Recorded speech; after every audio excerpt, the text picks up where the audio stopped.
on Friday during Ukrainian President Volodymyr Zelensky's visit. The speaker honored Yaroslav Hunka, a 98-year-old Second World War veteran, from his riding. He's a Ukrainian hero, a Canadian hero, and we thank him for all his service. What Rhoda says he didn't know, the man he invited Parliament to applaud had been part of a Waffen SS unit under command of the Nazis. A Russian Foreign Ministry spokesperson pointed to Canada's applause for Hunka and spoke of the Western world glorifying Nazis.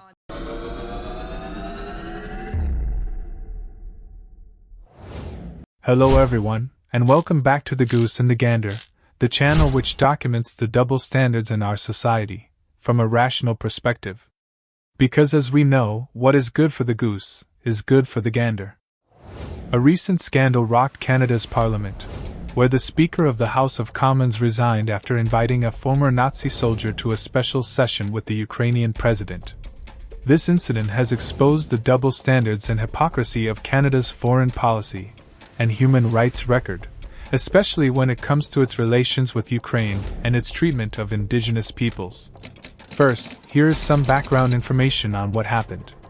On September 26, 2023, Anthony Rota, the Speaker of Canada's House of Commons, invited Yaroslav Hunka, a 98-year-old Ukrainian-Canadian veteran who had served in a Nazi SS unit during World War II, to attend a special session of Parliament with the Ukrainian President Volodymyr Zelensky. Rota had called Hunka a Canadian hero, and received 2 standing ovations from the lawmakers. However, after learning more about Hunka's past, Rota apologized to the Jewish communities and took full responsibility for his action. He faced criticism from all political parties and pressure to resign from his position. He announced his resignation in a speech to the legislators, saying that, "This House is above any of us." Entry debate about himself. It was my decision. Now you might be wondering, how did Rota not know about Hunka's history? Well, it turns out that Hunka was one of the thousands of Ukrainian immigrants who came to Canada after World War II under false pretenses. They lied about their involvement in Nazi atrocities and war crimes against Jews, Poles, and other ethnic groups. They were welcomed by the Canadian government as anti-communist refugees and given citizenship and benefits. Many of them joined Ukrainian nationalist organizations that glorified Nazi collaborators and denied the Holocaust. Some of them even received medals and honors from the Canadian government for their contributions to the country. This is not an isolated case. Canada has a long history of harboring and protecting Nazi war criminals and collaborators. In fact, Canada has been ranked as one of the worst countries in the world when it comes to bringing Nazi perpetrators to justice. According to a report by the Simon Wiesenthal Center, a human rights organization that tracks down Nazi fugitives, Canada has failed to prosecute or extradite a single Nazi war criminal since 2013. But wait. There's more. Not only has Canada sheltered and rewarded former Nazis, but it has also supported and tolerated current neo-Nazis and far-right groups in Ukraine. Canada has been one of the strongest allies of Ukraine since the 2014 revolution that ousted pro-Russian President Viktor Yanukovych and sparked a conflict with Russia over Crimea and eastern Ukraine. Canada has provided military, financial, and diplomatic assistance to Ukraine in its fight against Russian aggression. However, Canada has also turned a blind eye to the role of neo-Nazi and fascist groups in the Ukrainian political scene, such as the Svoboda Party, the Right Sector, and the Azov Battalion. These groups have been accused of promoting ultranationalism, anti-Semitism, racism, and violence against minorities and opponents.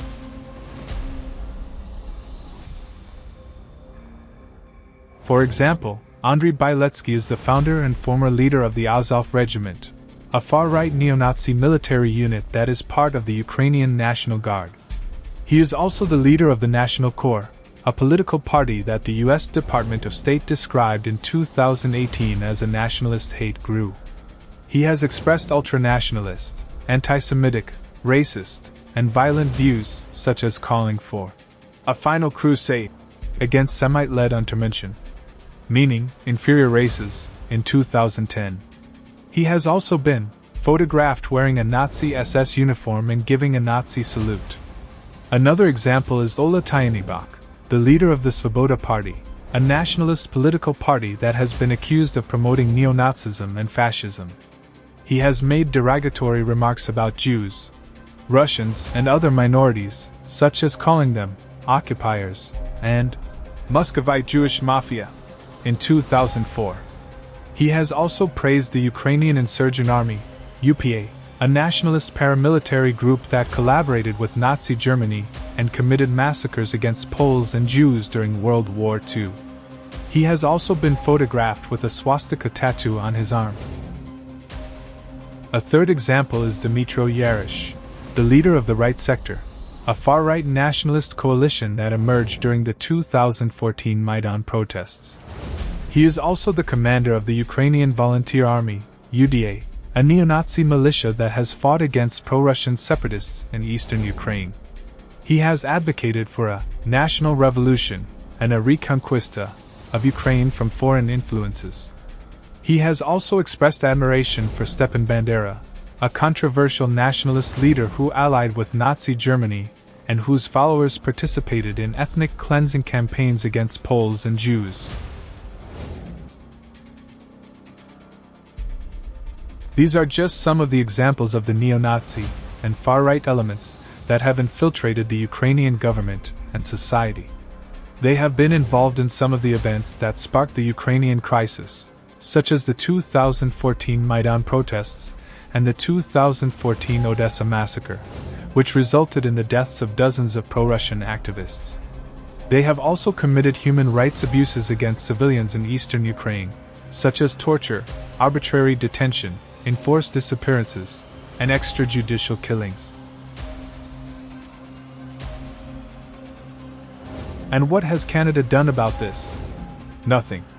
Canada has condemned Russia's use of disinformation and propaganda to undermine Ukraine's sovereignty and democracy. However, Canada has ignored or downplayed the evidence of neo-Nazi involvement in the Ukrainian conflict. Canada has expressed concern over the human rights situation in Crimea and eastern Ukraine, where Russia-backed separatists have violated international law and committed atrocities against civilians. However, Canada has overlooked or justified the human rights abuses committed by some of the Ukrainian forces and militias that have fought against the separatists. Canada has praised Ukraine's efforts to reform its institutions and fight corruption. However, Canada has failed to address the systemic problems of nationalism, extremism, and intolerance that plague the Ukrainian society. Why is Canada so hypocritical when it comes to its relations with Ukraine? Well, there are several reasons for this. One is that Canada has a large and influential Ukrainian diaspora that lobbies for pro-Ukrainian policies and interests. Another is that Canada sees Ukraine as a strategic partner, an ally in countering Russian influence and aggression in Europe and beyond. A third is that Canada shares some of the historical and ideological roots of Ukrainian nationalism, as both countries were colonized and sought independence and identity from their imperial masters. But these reasons do not justify or excuse Canada's double standards and complicity in supporting and tolerating neo-Nazis and far-right groups in Ukraine. Canada claims to be a champion of human rights and democracy, but it also violates the rights and interests of its own Indigenous peoples, who have suffered centuries of oppression, discrimination, and genocide at the hands of the Canadian state. Canada claims to be a friend of Israel and the Jewish people, but it also harbors and honors former Nazis and collaborators who participated in the Holocaust. Canada claims to be a leader in multiculturalism and diversity, but it also fosters racism and xenophobia against immigrants and minorities. Canada needs to stop being hypocritical and start being consistent in its values and actions. It needs to apologize and make amends for its past and present crimes against humanity. Canada also needs to prosecute or extradite Nazi war criminals and collaborators who live in its territory, as well as denounce and sanction neo-Nazi and far-right groups in Ukraine who threaten peace and stability in the region. Until it does these, Canada's double standards shall remain glittering to the face of the world, since normally, what is good for the goose is good for the gander. That's all for today's video. Thank you for watching The Goose and the Gander. If you liked this video, please give it a thumbs up, share it with your friends, and subscribe to this channel for more content like this. Also, don't forget to hit the bell icon to get notified when I upload new videos. And let me know what you think about this topic in the comments section below. I would love to hear your opinions and feedback. Until next time, stay safe, stay informed, stay rational, and stay unbiased.